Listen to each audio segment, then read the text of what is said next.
Welcome students to this another session of accounts. Today we will be doing question number 6. As discussed yesterday, we will be taking up question number 6. Hope you have practiced what all was discussed in the last lecture.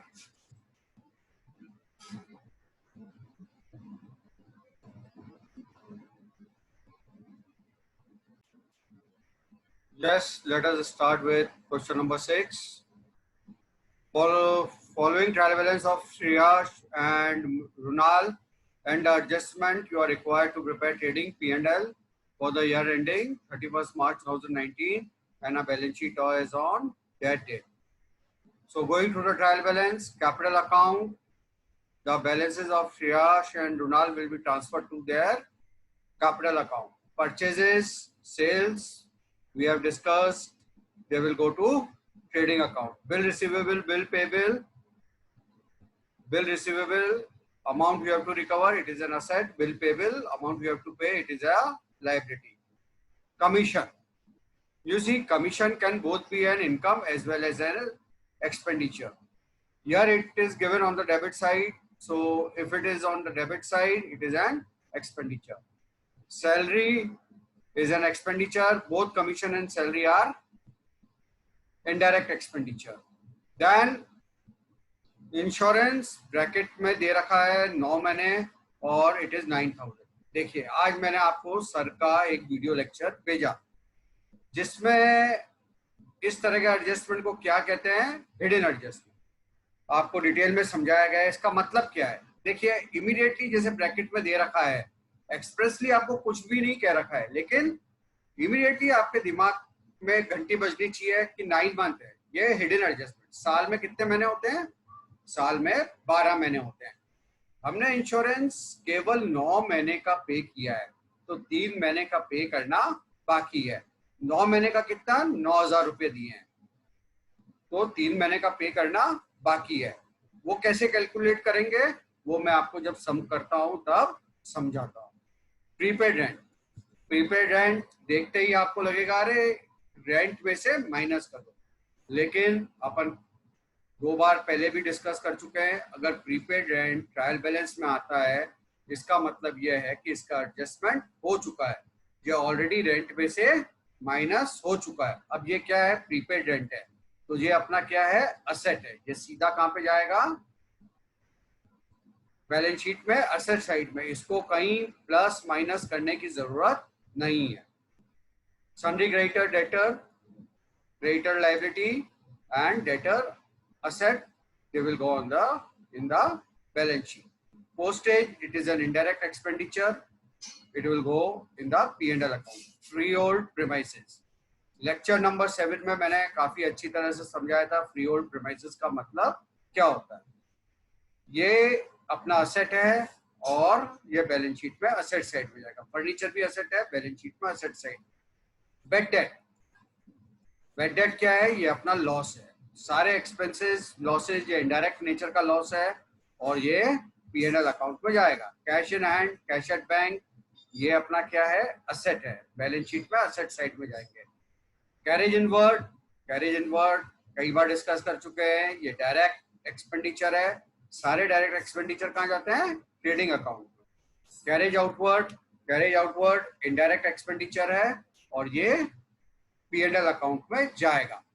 Closing stock, date दे रखी है 1/4/2018, 1/4/2018, तो ये अप्रैल 18 का है. मतलब अपन को trial balance and का 31 मार्च 2019 का दे रखा है और स्टॉक दे रखा है अप्रैल 18 का. तो इसका मतलब ये क्या है? ये ओपनिंग स्टॉक है, ट्रेडिंग अकाउंट में जाता है. अब रिटर्न, इसके बारे में 2 मिनट बात कर लेते हैं. रिटर्न डेबिट में लिखा है 1200, क्रेडिट में लिखा है 1800. अब आपको ये तो पता है रिटर्न्स है, परचेज रिटर्न है, सेल्स रिटर्न है, इसको परचेजेस और सेल्स में से माइनस करना है. अब 1200 रुपए वाली परचेज रिटर्न है या 1800 रुपए वाली परचेज रिटर्न है, इसमें बच्चे कंफ्यूज होते हैं. देखिए, परचेजेस क्या होता है? एक्सपेंडिचर. तो एक्सपेंडिचर को अपन क्या करते हैं, डेबिट। अगर एक्सपेंडिचर को डेबिट करते हैं तो जो रिटर्न करा है वो क्या होगा, क्रेडिट। तो जो भी रिटर्न का क्रेडिट बैलेंस है ये है रिटर्न आउटवर्ड या परचेज रिटर्न। तो परचेज रिटर्न में से 1800 को माइनस करेंगे। अगर ये परचेज रिटर्न है तो ये वाला ऑटोमेटिकली सेल्स का क्रेडिट बैलेंस होता है, तो रिटर्न का क्या होगा, डेबिट बैलेंस। तो जो डेबिट में रिटर्न है ये सेल्स रिटर्न या रिटर्न इनवर्ड, इसको सेल्स में से माइनस करेंगे। स्टूडेंट क्या करते हैं, परचेज में से ही 1200 को माइनस कर देंगे, जो गलत हो जाएगा। परचेज में से इसको माइनस, क्रेडिट वाले को माइनस करना है।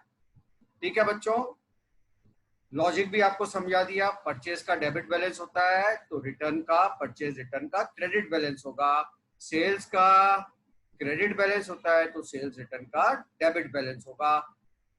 स्टूडेंट 25-30% स्टूडेंट ये गलती करते हैं, लेकिन हमारे स्टूडेंट्स ये एक भी परसेंट बच्चा ये गलती नहीं करेगा, एक भी बच्चा ये गलती नहीं करेगा। प्लीज, वेजेस डायरेक्ट एक्सपेंडिचर है, ये ट्रेडिंग अकाउंट में आएगा। आउटस्टैंडिंग वेजेस, अब आउटस्टैंडिंग वेजेस है तो इसका मतलब है पगार, मजदूरी देना बाकी है। अपन क्या करेंगे, वेजेस में ऐड करेंगे। नहीं बच्चों, ये बिल्कुल गलत हो जाएगा। अगर कोई चीज ट्रायल बैलेंस में आई है इसका मतलब उसका एडजस्टमेंट हो चुका है ऑलरेडी, अपन वेजेस में बढ़ा चुके हैं। ये वाली एंट्री कैसे आएगी, वेजेस अकाउंट को डेबिट करा और आउटस्टैंडिंग वेजेस को क्रेडिट करा, तो ऑलरेडी वेजेस का अकाउंट बढ़ चुका है। अपन को क्या करना है, देना बाकी है, तो ये क्या है, लायबिलिटी है। सीधा अपन इसको कहां पे लिख देंगे, लायबिलिटी साइड बैलेंस शीट। अब ट्रायल बैलेंस सब देख लिया अपन ने, सारे आइटम्स देख लिए। अब क्लोजिंग स्टॉक, क्लोजिंग स्टॉक अपन 2-3 बार देख चुके हैं, ट्रेडिंग अकाउंट क्रेडिट साइड और बैलेंस शीट असेट साइड में। आउटस्टैंडिंग एक्सपेंसेस, देना बाकी है, सैलरी को सैलरी में ऐड कर देंगे। जो ट्रायल बैलेंस में बैलेंस दे रखा है ना, यहाँ पे दे रखा है, अपन सैलरी में ऐड कर देंगे। अपन टिक मार्क भी कर लेते हैं अपने सैलरी इधर है, ये एडजस्टमेंट है। टिक मार्क क्यों करते हैं ये सब मैं आपको लेक्चर नंबर 8 में समझा चुका हूँ। कमीशन देना बाकी है, इसको अपन कमीशन के फिगर में ऐड करेंगे और इसका दूसरा इफेक्ट बाकी है तो लायबिलिटी है, लायबिलिटी साइड में चला जाएगा। ठीक है, फिर अपना डेप्रिसिएशन फर्नीचर पे अपन को डेप्रिसिएशन मतलब फर्नीचर की वैल्यू अपन को क्या करनी है बच्चों, कम करनी है। तो इसके ऊपर कैलकुलेट करेंगे, कैसे करेंगे वो अपन सम करते हैं तब देखते हैं।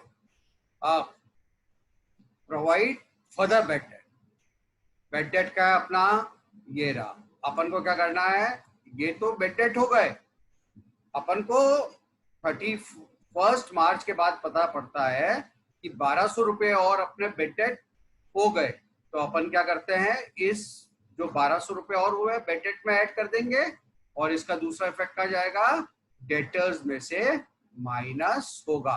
तो अपन जहां जहां अपन को एडजस्टमेंट करने हैं वहां वहां अपन हाईलाइट कर देते हैं, ताकि आपको बोला पेन पेंसिल आपके पास होगी तो आप स्टार मार्क कर देना। गुड डिस्ट्रॉयड बाय फायर, ये अलग से एडजस्टमेंट अपन को, इसका कुछ भी ट्रायल बैलेंस में मार्क नहीं करना है, ये अलग से मार्क। गुड डिस्ट्रॉयड, 5000 का माल जल गया।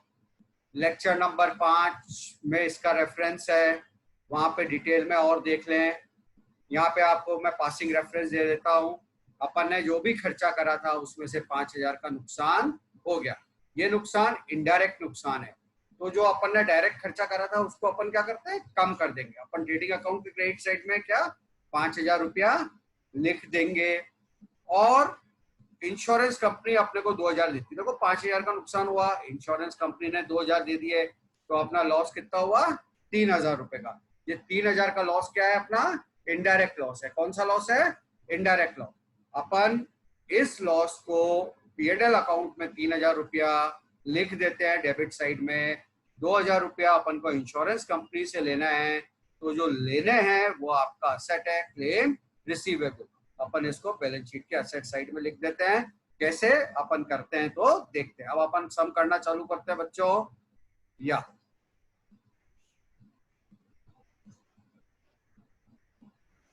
ये मैंने परफॉर्म बना के रख रखे हैं ताकि टाइम वेस्ट नहीं हो आप लोगों का।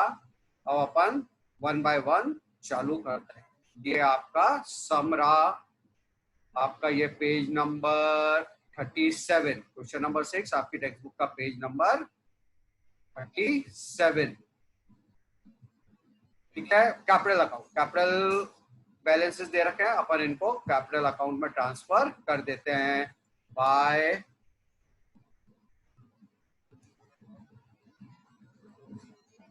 Balance dot com.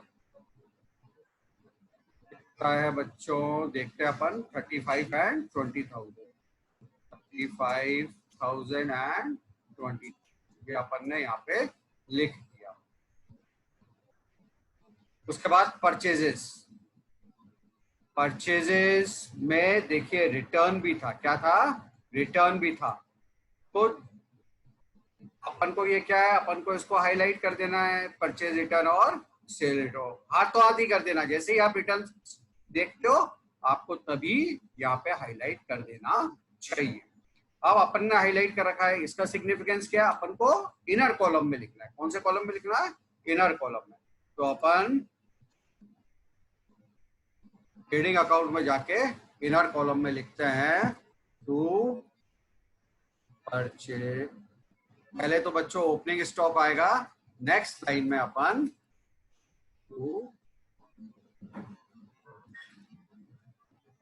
कितना अमाउंट है परचेजेस का, 37,800, 37,800। उसके बाद सेल्स, सेल्स 66,700। तो सेल्स क्रेडिट साइड में बाय सेल्स। ठीक है, bill receivable, bill payable, bill receivable asset है, बिल पेबल लायबिलिटी है। बिल रिसीवेबल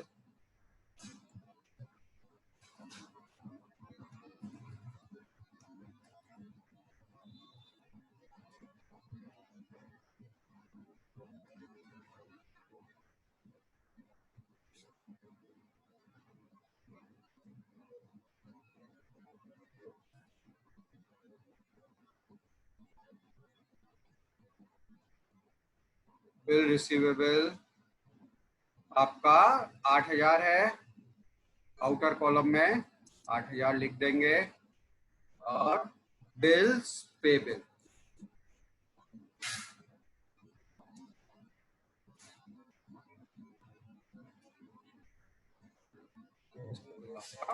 ₹6,000, 6,500 है।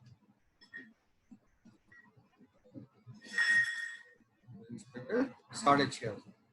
नेक्स्ट आपका कमीशन, कमीशन देखिए मैंने हाईलाइट कर रखा, मतलब इसमें एडजस्टमेंट है। तो कमीशन आपका कहाँ पे आता है, कमीशन आपका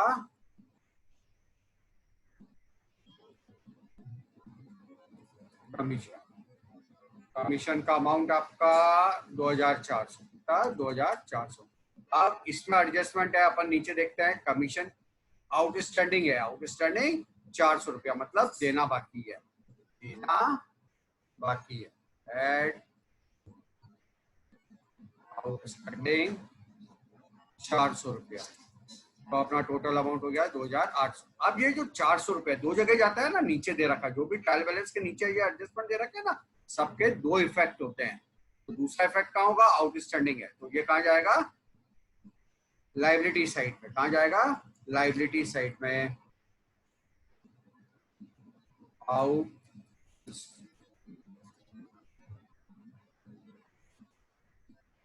आउटस्टैंडिंग कमीशन,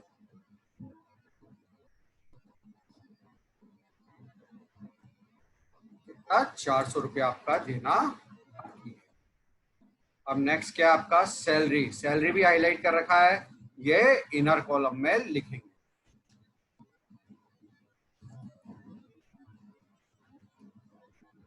कितना है, ₹6,000 सैलरी है, ₹6,000 सैलरी है। अब एडजस्टमेंट कितना है, ₹1,200 देना बाकी है। एड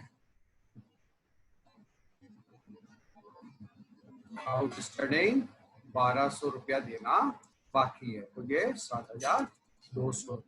और इसको अपन दूसरा इफेक्ट हाथों हाथी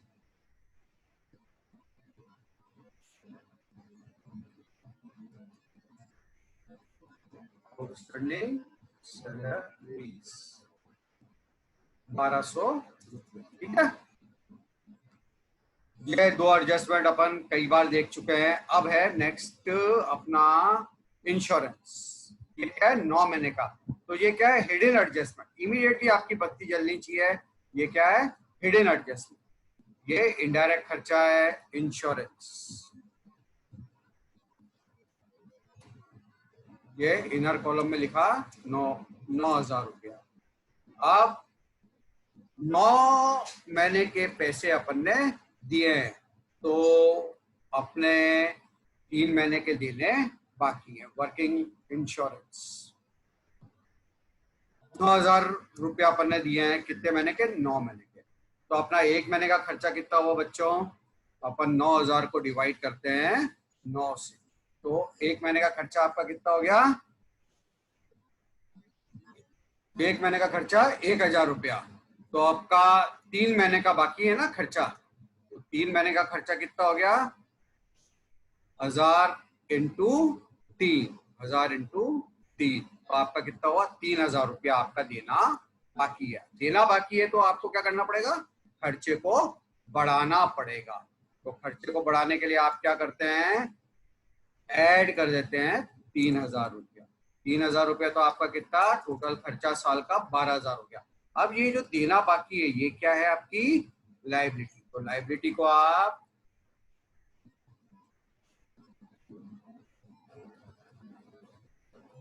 आउटस्टैंडिंग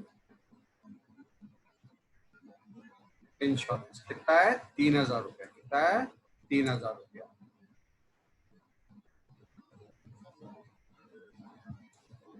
ठीक है बच्चों, ये हो गया। अब प्रीपेड रेंट। प्रीपेड रेंट इसका मतलब इसका एडजस्टमेंट हो चुका है। अपने को सिंपल क्या करना है? यह अपना प्रीपेड रेंट फिर एडवांस पेमेंट है, तो ये अपना असेट है। अपन सिंपल क्या करते हैं? 3,000 रुपए को बैलेंस शीट में असेट साइड में लिख देते हैं, प्रीपेड रेंट।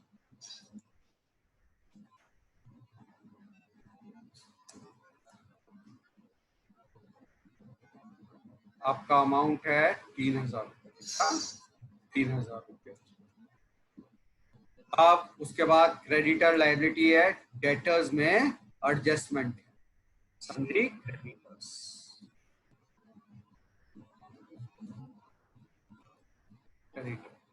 आपका क्रेडिटर्स का अमाउंट 48,900। डेटर्स में आपका क्या है? एडजस्टमेंट है, तो आप इनर कॉलम में लिखते हैं डेटर्स। डेटर्स आपका 25,000 है। कितना है? 25,000। ठीक है, इनर कॉलम में लिख लिया। अपन ने देखा था ये फर्दर बेड डेट वगैरह दे रखे ना यहाँ पे, ये अभी माइनस करने पड़ेंगे इसमें से। जब बेड डेट आता है तब अपन इसको एडजस्ट कर, अभी अपन ने इनर कॉलम में लिख के छोड़ दिया। नेक्स्ट क्या है? पोस्टेज। पोस्टेज इनडायरेक्ट खर्चा है। कौन सा खर्चा है? इनडायरेक्ट। तो सारे इनडायरेक्ट खर्चे कहाँ पे आते हैं? P&L अकाउंट में टू पोस्टेज 1,700 रुपया आपका इनडायरेक्ट खर्चा है। उसके बाद फ्री होल्ड प्रीमाइसेस, ये अपनी प्रॉपर्टी है। फ्री होल्ड प्रीमाइसेस अपनी प्रॉपर्टी है।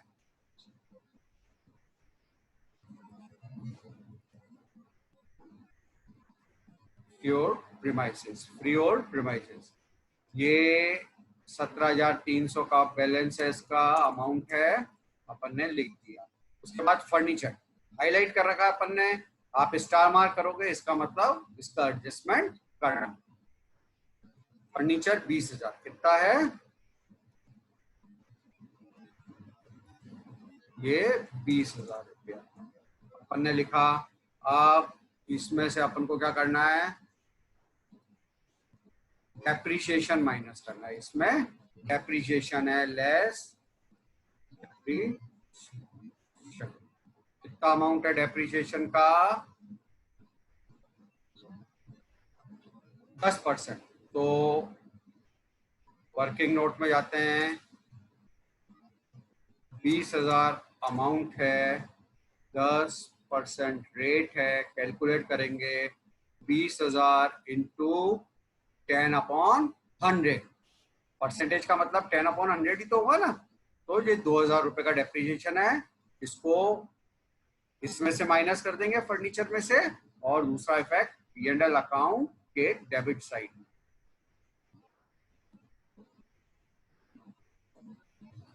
यहाँ पे माइनस करा, यहाँ पे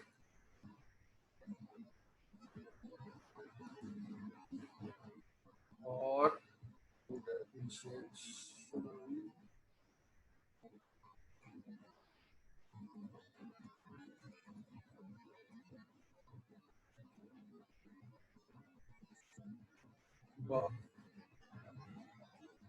ठीक है बच्चों। अब बेड डेट हाईलाइट है, मतलब इनर कॉलम में। बेड डेट कहाँ पे जाता है? Profit and loss account. तो 500 रुपये।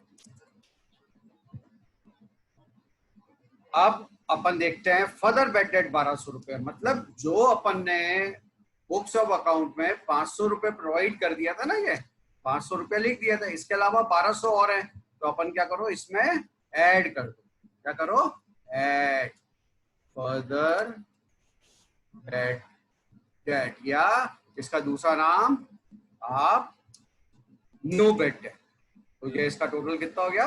1700। अब ये जो 1200 रुपये फर्दर बेड डेट हुआ है ना, इसको अपन डेटर में से माइनस करेंगे। कहां से माइनस करेंगे? डेटर में से। डेटर अपन ने यहाँ पे लिखा था ना, लेस फर्दर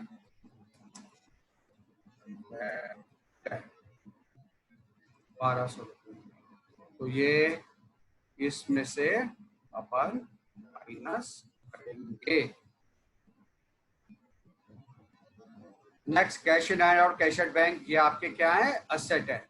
आप असेट साइड में लिख देंगे कैश इन हैंड और cash at bank. Cash in hand आपका 4,500 और 16,000, 4,500 और 16,000। ठीक है बच्चों। उसके बाद कैरेज इनवर्ड। कैरेज इनवर्ड आपका डायरेक्ट खर्चा। कौन सा खर्चा है? डायरेक्ट। डायरेक्ट खर्चा ट्रेडिंग अकाउंट में आता है, कैरेज इनवर्ड। परचेज अपने इनर कॉलम में लिखा है, इसमें एडजस्टमेंट है टू कैरेज इनवर्ड।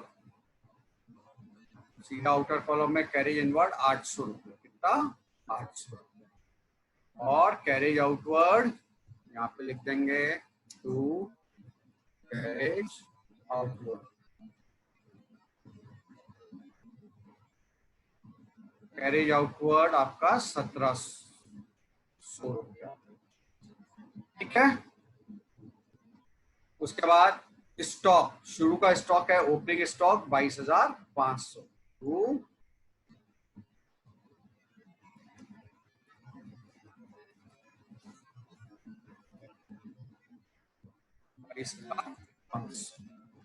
ठीक है।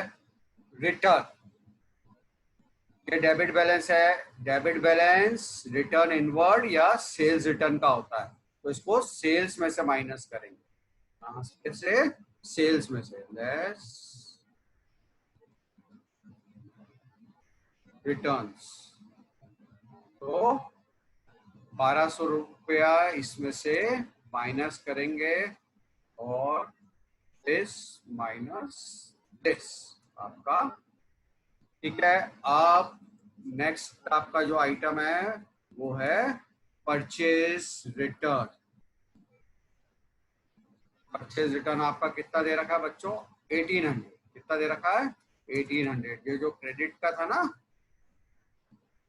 इसमें से इसको माइनस करा तो आपका 30। ठीक है। ये जो क्रेडिट का आइटम है ये आपका परचेज रिटर्न। फिर वेजेस।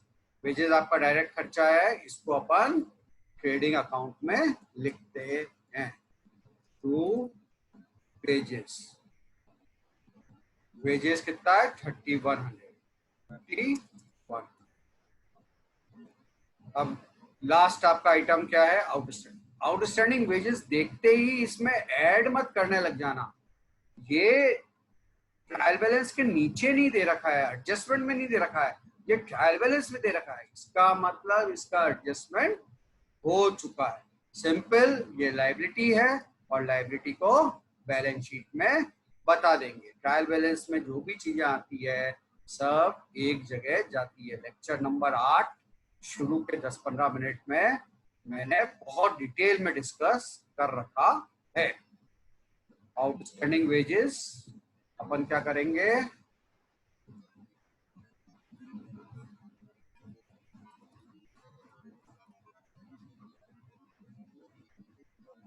₹1600 डायरेक्ट यहाँ पे लिख देंगे।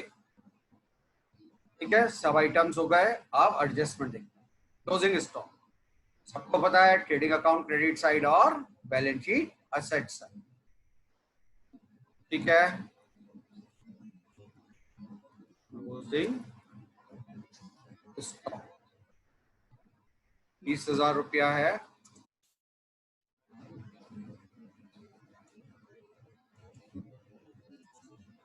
₹30,000 और ट्रेडिंग अकाउंट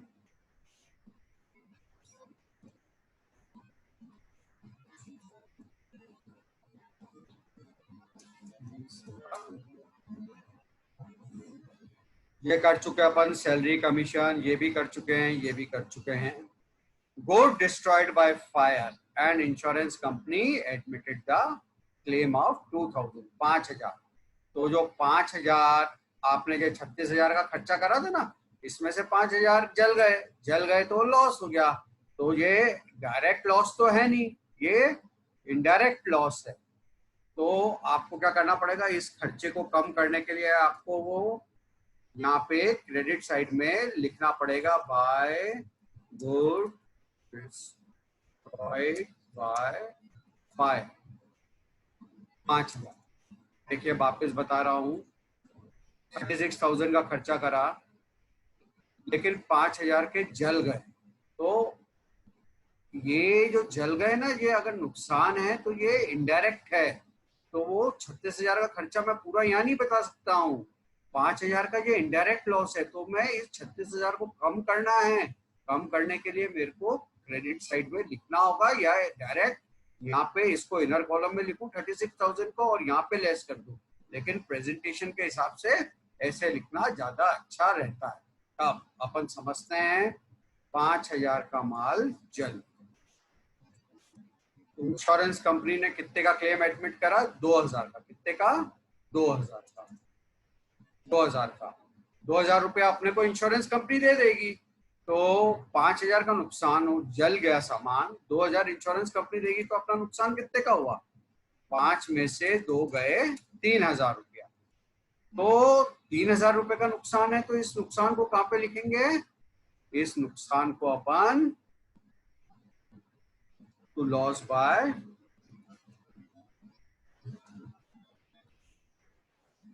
फायर, ये 3,000 के नुकसान को अपन ने P&L अकाउंट में लिख दिया। अब ये 2,000 रुपए लेना है ना, ये इसको क्या बोलते हैं? Claim receivable.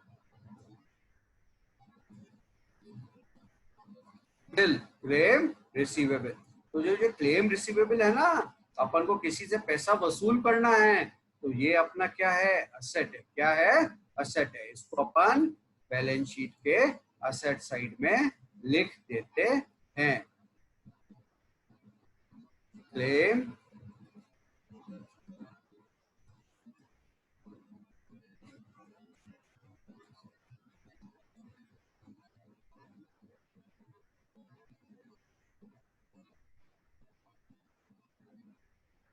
₹2,000।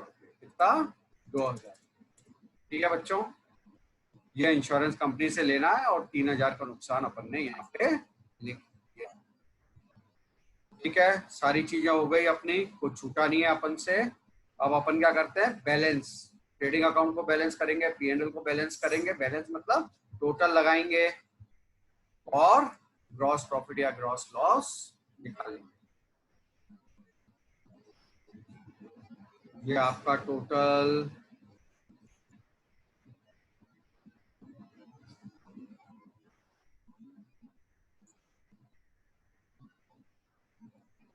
ये आपका टोटल 1,05,000 रुपया है। इसमें से अपन इधर देखते हैं कितना है। ये आपका 62,400 62,400। तो ये आपका दिस माइनस दिस, तो ये आपका 38,100। आपकी क्या है, इधर का टोटल 1,05,000 था, 1,05,000 उसमें से ये टोटल आपने करा, ये वाला टोटल आपका 62,400 आ रहा है। क्रेडिट साइड बढ़ी है, अगर क्रेडिट साइड बढ़ी है तो क्या है, प्रॉफिट है। तो ये आपका gross profit 38,100 to gross profit. ठीक है बच्चों, अब इधर टोटल लगा लेंगे।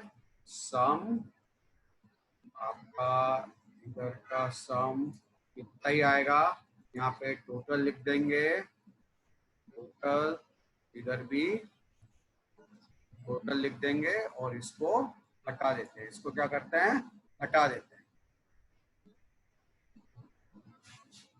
अब इस ग्रॉस प्रॉफिट को क्या अपन ट्रांसफर करते हैं, ट्रांसफर टू, या इसको सीधा लिख दो आप, carried down. Gross profit carried down to P&L। ठीक है, ठीक है। अब P&L अकाउंट में अपन लिखेंगे by gross profit brought down. कितना है ग्रॉस प्रॉफिट ब्रॉट डाउन अपना, 38,100।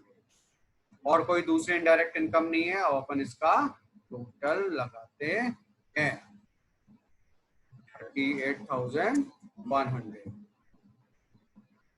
इस साइड का टोटल लगा लिया। अब इस साइड का टोटल देखते हैं कितना आता है, 32,100। तो 32,100। अब अपन क्या करते हैं, देखिए क्रेडिट साइड का 38,100, डेबिट साइड का 32,100। तो अपन क्रेडिट साइड का 38,100 और डेबिट साइड का 32,100। क्रेडिट साइड में से डेबिट साइड को क्या करते हैं, माइनस करते हैं। अगर क्रेडिट साइड बढ़ी है तो आपका क्या है, नेट प्रॉफिट। क्या है, नेट प्रॉफिट। अपन प्रॉफिट को यहाँ पे लिख देते हैं। आगे अपन मैं समझाता हूँ क्या करते हैं। To net profit transfer to partners के नाम लिखते हैं, श्रेयस एंड रुनाल।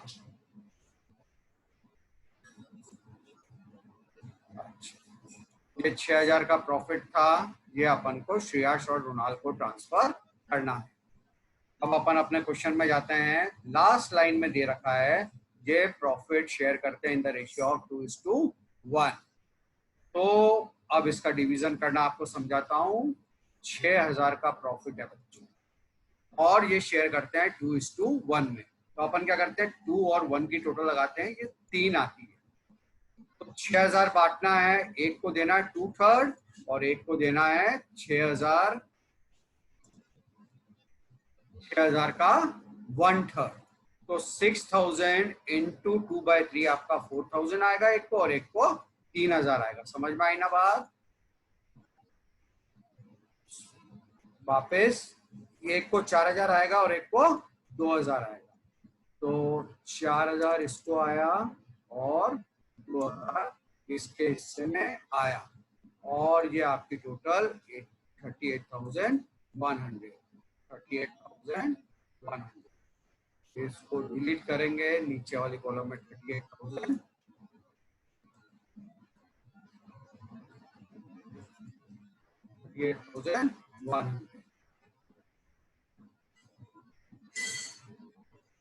इधर भी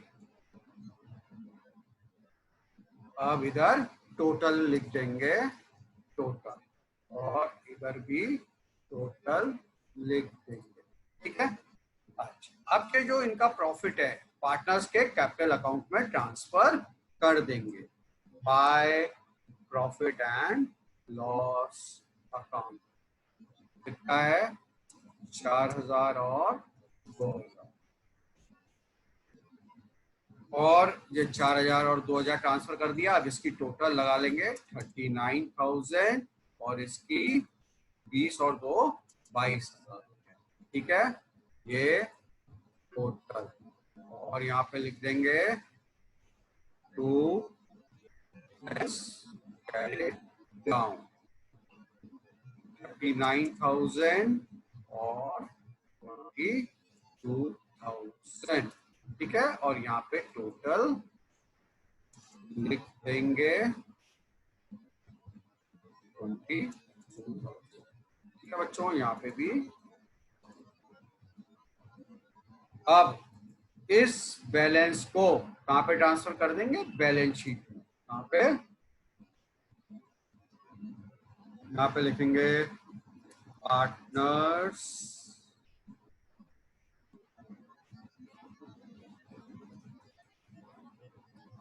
कैपिटल अकाउंट, के नाम लिखेंगे श्रेयस एंड, कितना है श्रेयस का? 39,000 और इसका कितना है? 22,000। दोनों का टोटल लगा देंगे आउटर कॉलम में, आपका 61,000 सब हो गया। अब अपन यहाँ का असेट साइड का और लायबिलिटी साइड का टोटल करते हैं। कितना आपका? 1,22,600। इधर का टोटल भी करते हैं। इधर का टोटल कितना आ रहा है? 1 लाख, करिए देखिए, आपका इधर का टोटल भी 122,600 अपनी बैलेंस शीट आराम से टैली हो गई। अपने 15 में से 15 नंबर आ गए। तो ठीक है बच्चों, ये आपका बड़े आराम से हो गया सम, कोई दिक्कत नहीं। ट्राई करिएगा, देखिएगा। कोई डिफिकल्टी हो तो व्हाट्सएप नंबर मेरा है, मेरा मेल आईडी आपके पास है, आप मेरे को ईमेल भी कर सकते हैं, व्हाट्सएप पे पूछ भी सकते हैं। आपके सब सवालों के जवाब दिए जाएंगे। नेक्स्ट क्लास में अपन क्वेश्चन नंबर 3 करेंगे। कौन सा क्वेश्चन? Question number 3। प्रैक्टिस करिए और पढ़ते रहिए, घर पे रहिए, इधर उधर घूमने का काम है नहीं, पढ़ाई का टाइम आराम से मिल रहा है पूरा। मम्मी की हेल्प करिए और दूसरा थोड़ा बहुत अपना स्किल डेवलपमेंट भी करिए। तो ठीक है, bye bye and thanks for watching.